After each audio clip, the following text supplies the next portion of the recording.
ఏ అద్భుతాలు జరుగుతాయి అనమాట. అలాంటిది జరిగింది నేపాల్. 35 ఏళ్లకి ఆ దేశానికి ఒక పిఎం అయితే అయ్యాడనమాట. 35 ఏళ్ల వయసులో. రీసెంట్ గా మనందరికీ తెలిసిందే కదా, అక్కడ జంజీ ఉద్యమాన్ని ఒకదాన్ని తెరదీసినారు. అక్కడ ఉన్నటువంటి రాజకీయ నాయకులు ఎవరైతే ఉన్నారో వాళ్ళ ఇళ్ల మీద పడిపోయి వాటిని పగలగొట్టి కాల్చి తగలబెట్టి మనుషులతో సహా యుద్ధం చేసినారు. అక్కడ ఉన్నటువంటి ఒక 25 సంవత్సరాలలోపు కుర్రోళ్ళంతా కూడా. దెబ్బకి ఆ దేశంలో ఉన్నటువంటి గవర్నమెంట్ పడిపోయింది.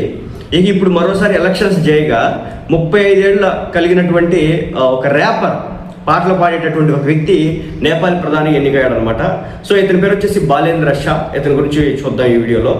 35 ఏళ్ల వయసులోనే ప్రముఖ ర్యాపర్, సింగర్, మాజీ మేయర్ బాలేంద్ర షా ఆ దేశ ప్రధానిగా ప్రమాణ స్వీకారం చేశాడు.